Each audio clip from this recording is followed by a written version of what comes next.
Assalamualaikum students, class 3, how are you all?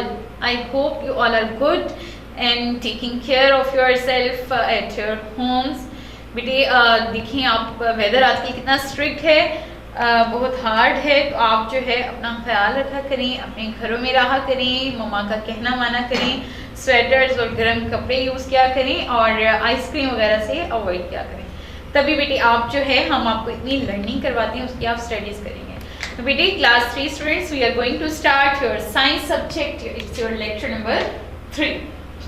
Today we will discuss unit number 7, our universe, हमारी कायनात। इस कायनात में बेटे अल्लाह पाक ने जितने भी निज़ाम पैदा किए हैं हम इसको डिस्कस करेंगे chapter wise. Now it's your chapter number 14, our earth and its neighbours, हमारी ज़मीन और ज़मीन के neighbours. What do you think about the word neighbour? कवर सुनती आपके माइंड में क्या आता है बेटे? हमसाए, आपके आसपास रहने वाले लोग, ऐसे ही सुनते हैं ना आप कि हमसाए तो हमारे वही होते हैं जो हमारे आसपास रहते हैं। तो बेटे इसी तरह हमारी जो ज़मीन है उसके भी नेबर्स हैं। हमारी ज़मीन के इर्द गिर्द भी ज़मीन की तरह की बॉडीज़ हैं, उसे कहते हैं हम the earth neighbours. You know बेटे, we also I also use the word as the solar system family. Have you ever heard solar system family? Ji, solar system family हम कहते हैं बेटे हमारी सूरज की फैमिली को, और उसमें शामिल होता है sun is the head member of the family.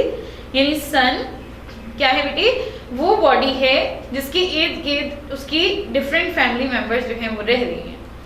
तो सन है, sun is known as the means the sun along with its different bodies is known as the solar system. The different bodies are the different planets.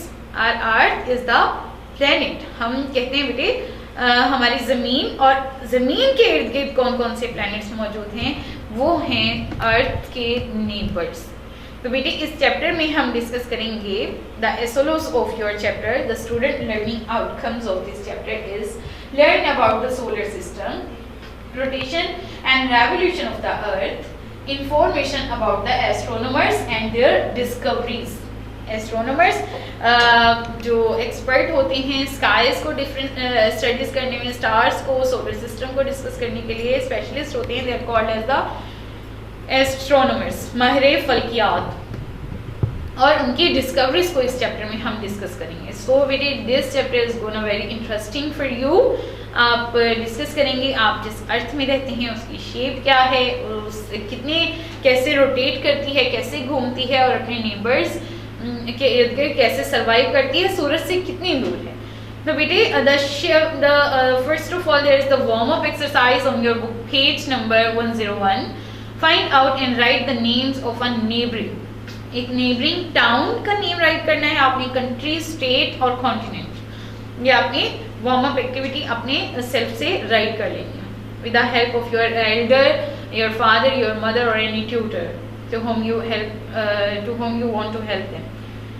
The shape of the earth, the first point is the shape of the earth. When we look around as far as our eyes, you can see that earth look like a big flat surface, big flat ground. अब देखिए आपको ज़मीन जो है बिल्कुल flat नज़र आ रही है, आप अपने घरों में चल रहे हैं, आपको फर्श जो है बिल्कुल फ्लैट नज़र आ रहे होते हैं। इट मीन्स कि अर्थ की जो सरफेस है वो फ्लैट है, वो प्लेन है? नो, अर्थ की सरफेस बज़ाहिर एक प्लेन नहीं है। Earth basically is the round और spherical body. So long years ago it was considered that earth was a plane और the flat body.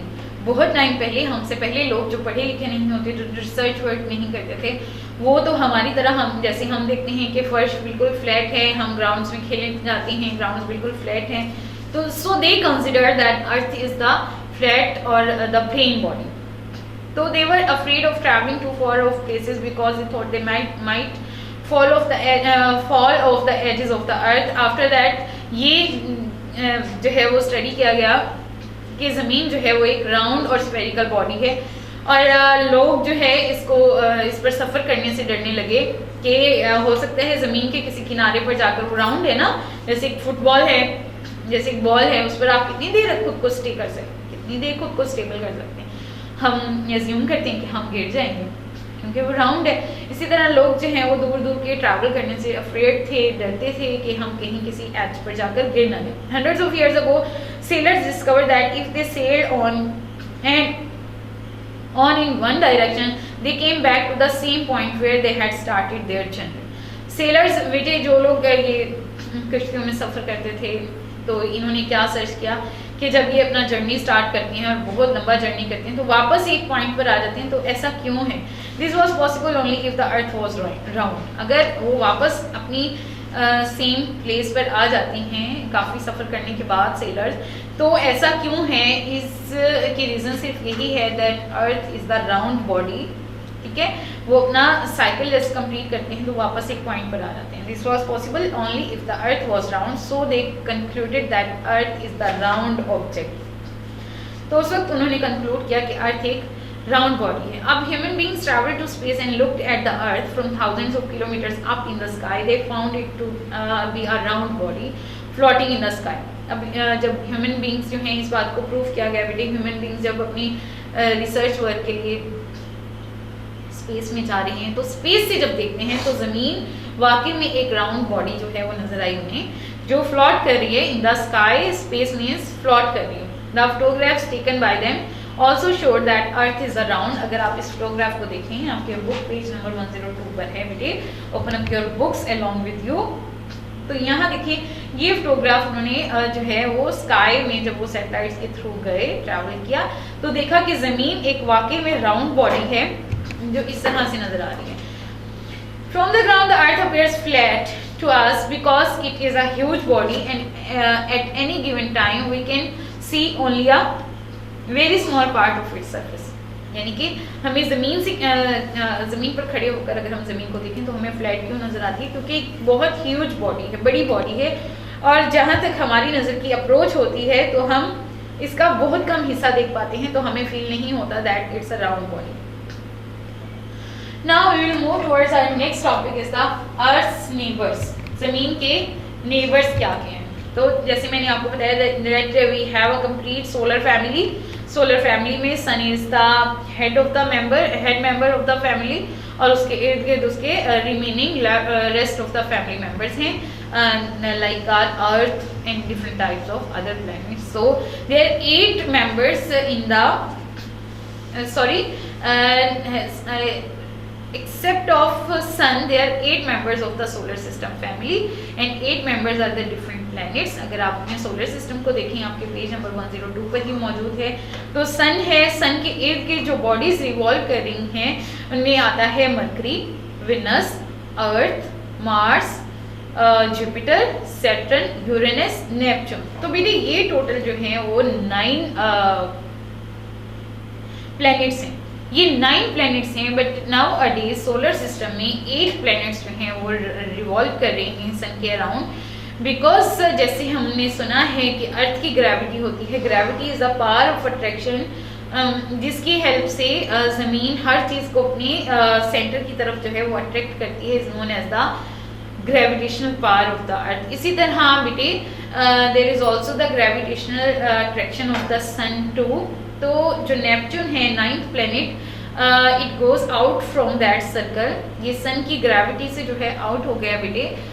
It moves towards other space, ये दूसरी स्पेस में, अगली स्पेस में जो है वो मूव कर गया है। सो अब हम इसे सोलर सिस्टम फैमिली में या सोलर फैमिली में इंक्लूड नहीं करते। Now there are only 8 planets in the solar family।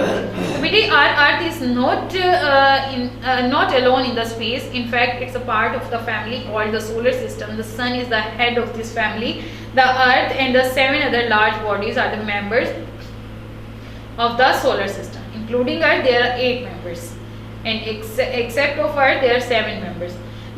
These heavenly bodies are called as the planets। ये 8 planets कहलाते हैं, and they are orbiting, they are revolving around the earth in their special orbits। Orbit किसको कहते हैं? हम orbit कहते हैं बेटे वो रास्ते जिनमें ये प्लैनेट्स मूव कर रहे हैं। So the planets are revolving around the earth in their special orbits, in their special pathways. तो बेटे ये 8 planets in order of their increasing distance from the sun, ये नेम जैसे आपको डायग्राम में भी नजर आ रहा है, इनकी नेम मीन्स मरकरी जो है वो सन के बहुत करीब है, वेनस सेकंड नंबर पर, and our earth is at the number of 3। हमारी अर्थ सूरज से तीसरे नंबर पर मौजूद है। After that Mars, Jupiter, Saturn, Uranus and Neptune, all these planets are far away from each other. एक दूसरे से ये फार अवे हैं, बहुत दूर है। तो ये प्लैनेट्स बेटे मूव करते हैं around the sun in an oval shaped pathway of their own. This oval shaped pathway is known as the orbit. अब हमारी अर्थ जो है बेटे स्टार्ट में बताया it's a huge body, but compare to earth हमारा जो सूरज है वो बहुत बड़ा है। ज़मीन के मुकाबले सूरज का साइज बहुत बड़ा है, और तकरीबन कितना बड़ा है सूरज ज़मीन से? Did you know that almost 1 million earth can fit inside the sun. यानी कि सूरज ज़मीन से इतना बड़ा है, ज़मीन जैसी ह्यूज बॉडीज तकरीबन 1 मिलियन ज़मीन अगर इकट्ठी कर लें, ज़मीन जितनी बॉडीज और वो सूरज पर रख दें, तो सूरज का साइज जो है वो कंप्लीट होता है। Now till 2006 Neptune comes into the solar system. I told you that Pluto was that planet that goes out from the gravitational path of the sun. Pluto was considered as the 9th planet in the solar system. It is very small as compared to the other planets, so it's now known as the dwarf planet. ये अपने smaller in size की वजह से भी dwarf planet जो है वो जाना जाता है। Movement of the earth is your third point, and movement of the अर्थ में हम बेटे डिस्कस करते हैं 2 types of the movements, one is the rotation and other one is the revolution. अब रोटेशन क्या है बेटे, रेवोल्यूशन क्या है? रेवोल्यूशन होता है बेटे किसी चीज के इर्द गिर्द मूव करना। रोटेशन क्या है? अपने एक्सिस के गिर्द मूव करना। फॉर एग्जाम्पल अगर ये आपके पास अर्थ है ना, ये जमीन है, ठीक है, ये जमीन का एक्सिस है, यानी जमीन का सेंट्रल पार्ट, ये जस्ट एक इमेजिन करिए। अब जमीन अपनी इस एक्सिस के गिर्द जो मूव कर रही है, रोटेट कर रही है, this is called as the rotation. और जब जमीन अपने एक्सिस के इर्द गिर्द मूव करती है तो क्या आती हैं? डेज एंड नाइट होती हैं, क्योंकि जमीन का वो पार्ट जो सूरज के सामने है, जब ये टिल्टेड एक्सिस के इर्द गिर्द रोटेट करती है, जमीन का वो पार्ट बेटे जो सूरज को फेस कर रहा है, सन को फेस कर रहा है, इट गेट्स लाइट, उस पर लाइट पड़ती है, तो वहां डे होता है। अब रोटेट कर रही है ना जमीन अपनी एक्सिस के गिर्द, तो रोटेट करते करते जब वो सूरज की बैक साइड पर आ जाती है तो वहां पर नाइट होती है। Means the rotation of the earth causes day and night. I wrote over here, rotation of earth causes day and night. तो बेटे इसके बाद हम आ जाते हैं the earth takes 24 hours to complete 1 rotation.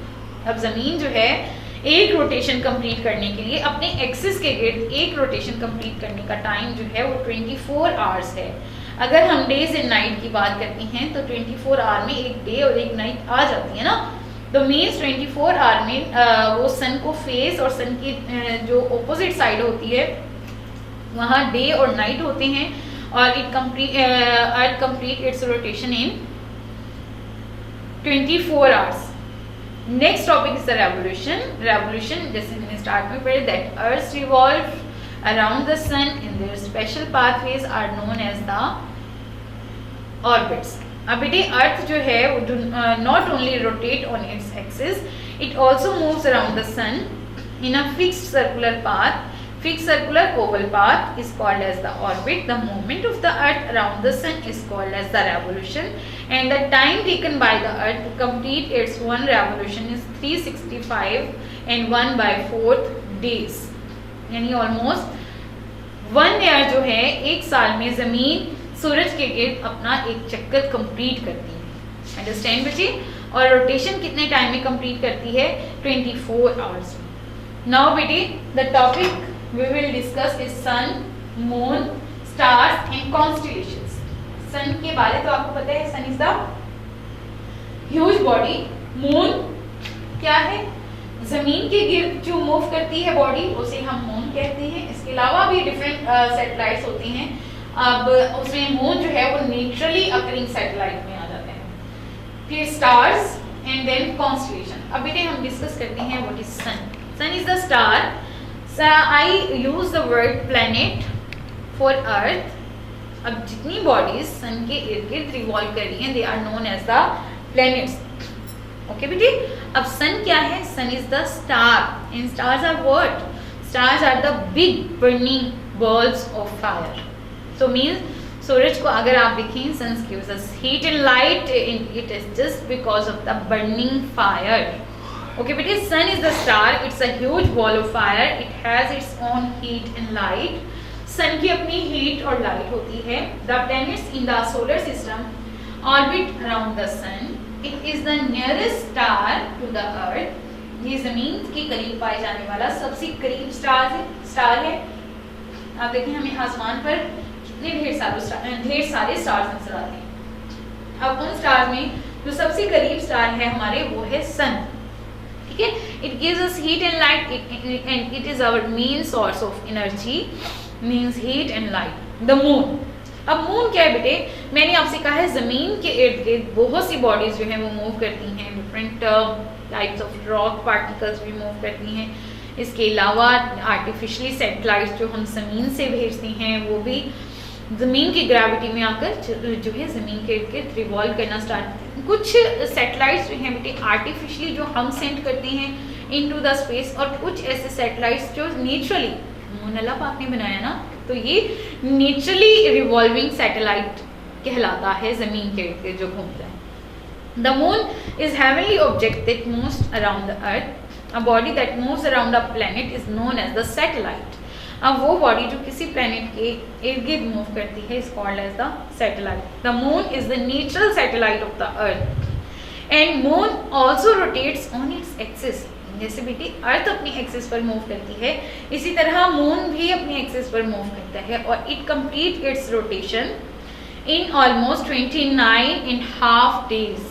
Means almost in 1 month moon जो है वो अपनी रोटेशन कंप्लीट करता है। इसके बीच में बेटे इस पूरे 29.5 डे में हमें ऑलमोस्ट 8 फेजेस ऑफ मून नजर आ रही होती है। कभी आपने सुना है full moon, crescent moon, half moon? ठीक है बेटी, अब ये crescent moon, full moon and half moon, इसको हम क्यों कहते हैं? You know, moon is actually not the luminous body. Moon जो हमें रोशन नजर आता है अपनी रोशनी की वजह से रोशन नजर नहीं आता। मून हमें रोशन नजर आता है, इनलाइटन नजर आता है just because of the reflection of light from the sun. सूरज की लाइट रिफ्लेक्ट करती है और वो लाइट रेज फॉल करती हैं मून की बॉडी पर, और मून जो है वो हमें इनलाइटन नजर आता है। सो बेटे ये रोटेशन ऑफ द मून, अगर हम देखें बेटे मून मूव कर रहा है, रिवॉल्व कर रहा है अराउंड द अर्थ। जब जमीन के गिर्द मूव कर रहा है, जमीन पर जहाँ डे है, ये देखें these are different 8 phases of the moon. यहाँ हमें मून क्रिसेंट नजर आ रही है, यहाँ क्रिसेंट नजर आ रही है, यहाँ जो है मून वैनिश्ड है। मून हमें इस दिन पर नजर नहीं आता, लास्ट दिन पर। क्यों? क्योंकि मून उस वक्त वहाँ होता है जब सूरज की रेज उस पर रिफ्लेक्ट नहीं कर पाती। यहाँ हमें फुल मून नजर आ रहा है, यहाँ पर सूरज की फुल लाइट जो है ये मून पर रिफ्लेक्ट हो रही होती है, तभी हमें जो है वो मून नजर आ जाता है। The moon does not have its own light, it shines because of the sunlight which falls on it. From the earth we see that part of the moon which is lit up by the sunlight. At different times we see different parts of the lighted surface of the moon. These are known as the phases of the moon. अब new moon, crescent moon, gibbous moon, it gives ये full moon, waxing और growing phase, ये जो है कहलाते हैं। New moon जो है वो कह रहे हैं after the new moon the sun light portion of the moon keeps on increasing every day. अब न्यू मून के बाद मून का जो साइज है वो बढ़ना शुरू हो जाता है, means new moon after crescent moon का साइज इंक्रीज हो रहा होता है। And this is the waxing और ग्रोइंग फेज। जब मून अपना साइज इंक्रीज कर रहा है तो इसको वैक्सिंग और ग्रोइंग फेज कहते हैं। जब फुल मून हो जाता है the sunlight portion of the moon continuously decreases. Full moon के बाद वही मून कम होना शुरू हो जाता है। This is called as the waning और रिड्यूसिंग फेज। ठीक है बेटे, there are 2 phases, waxing phase and the waning phase. The surface of the moon is not smooth, ये भी स्मूथ नहीं है। They are huge holes called craters on its surface. The stars are also the heavenly bodies. We can see also them huge big balls of the burning fires. You can see thousands of stars twinkling in the sky at night. रात को हमें कितने stars नजर आते हैं आसमान पर? The stars are like the sun, sun is also the star. अब सन वो स्टार है जो हमारी ज़मीन के बहुत करीब पाए जाते हैं। तो like stars, like sun, the stars are also the huge burning balls of the fires.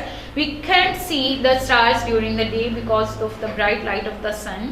At night, our side of the earth faces away from the sun. कहते हैं दिन में हम स्टार्स को नहीं देख सकते क्योंकि सूरज, हमारा जो ज़मीन का हिस्सा है वो सूरज को फेस कर रहा होता है और most of the light capture हो रही होती है ज़मीन पर।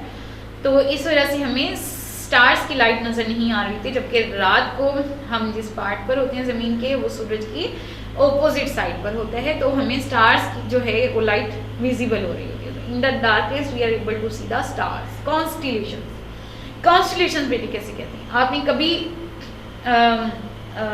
आसमान पर, स्काई पर अगर कभी नोट किया हो तो क्लस्टर्स ऑफ स्टार्स आपको नजर आते हैं। मीन्स कुछ स्टार्स इकट्ठे हुए हैं और एक प्रॉपर शेप बना रहे होते हैं, पोलर बेयर की शेप, एक्वेरियस शेप, इसके अलावा लियो एंड ओरियन शेप। अब बेटे stars from various pattern in the sky forms the constellation. Means इनका वेरियस पैटर्न्स होती हैं और वेरियस पैटर्न के थ्रू ये कोई डायग्राम या कोई शेप बना लेते हैं बॉडी की। So this is called as the constellation. A group of stars together form a pattern. This pattern are called as the constellations. Constellations have been imagined in the shape of animals like and birds, objects or people. अब ये constellations अगर आप अपनी book में देखें, this is known as the Ursa Minor, Aquarius, Leo and Orion.